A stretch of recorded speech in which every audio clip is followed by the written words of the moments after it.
वो लड़का साफ तौर पर सवाल का जवाब देना चाहता था। उसने हाथ उठाया था, लेकिन महिला टीचर ने उसकी तरफ न देखकर उसके जूतों की तरफ देखा।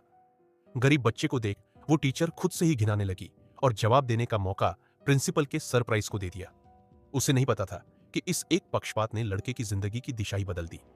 लंच के समय, क्योंकि उसके पास खाना खरीदने के पैसे नहीं थे, वो बस अपने साथियों को स्वादिष्ट खाना खाते देखता रहा। क्लास के एक अमीर लड़के ने उसे घूरते देखा और ताना मारा, क्या देख रहा है गरीब? क्यों? एक रोटी भी नहीं खरीद सकता? इसे देखो, गंदी सी चमड़ी। जा, उठा ले इसे।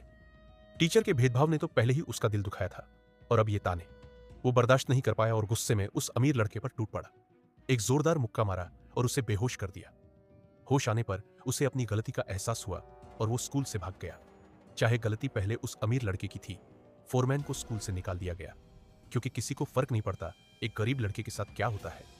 जल्द ही वह सड़कों का गुंडा बन गया, नशे में धुत लोगों का पीछा करता और मौका मिलते ही उनकी जेब काट लेता। लेकिन इस बार वो गलत आदमी से भिड़ गया।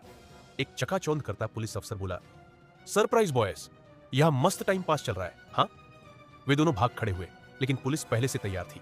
फोरमैन भागते भागते गटर में घुस गया और पुलिस डॉग से बचने के लिए अपने शरीर पर मलमूत्र लगा लिया। जान बच गई। वो मल से सना हुआ जब सड़क पर चला, वो दृश्य उसके जीवन जितना ही गंदा था। उसी वक्त टीवी पर एक फैक्ट्री में नौकरी का विज्ञापन आया, रहने और खाने की सुविधा के साथ अच्छी तनख्वाह। उसे उम्मीद की किरण दिखी। उसने मां से अपनी बात कही। मां ने एक ही शर्त रखी, ईमानदारी से मेहनत करना, और आधे साल की खाने की बचत से एक जोड़ी जूते खरीद दिए। लेकिन अगली सुबह जूते चोरी हो गए। वो परेशान होकर इधर उधर खोजता रहा। फिर देखा, वही जूते एक लड़का पहनकर कैंटीन में खा रहा था। फोरमैन गुस्से से फट पड़ा। वो लड़का डर कर भागा और कमरे में बंद हो गया। फोरमैन ने गुस्से में ताला तोड़ दिया और उस पर टूट पड़ा। इत्तेफाक से एक टीचर ने आकर उसे रोक दिया। पूरी बात सुनने के बाद टीचर ने उसे दो विकल्प दिए। एक, घर जाओ, वही पुरानी जिंदगी जियो। दो, एक जानलेवा बॉक्सिंग मैच में हिस्सा लो, जीत गए तो यहीं रह सकते हो। फोरमैन के पास कोई चारा नहीं था। उसने पहला मैच लड़ा, लेकिन हार गया। लोग हंसे, मजाक उड़ाया गया, लेकिन एक मुक्के से उसने भारी बैग गिरा दिया। लोग चुप हो गए। कोच ने यह देखा और समझ गया, यह लड़का बॉक्सिंग के लिए बना है, बस टेक्निक की कमी है। उसने फोरमैन को मुफ्त में ट्रेनिंग देने का फैसला किया।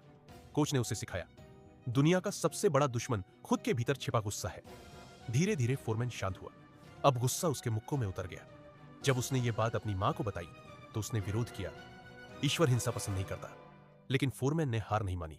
जल्द ही वो फिर उसी छोटे लड़के से भिड़ा, इस बार धैर्य के साथ। उसने कमजोर पल में एक मुक्के से उसे गिरा दिया। उसका आत्मविश्वास लौट आया। वो कोच के पास गया और कहा, मैं अगले साल ओलंपिक में हिस्सा लूंगा।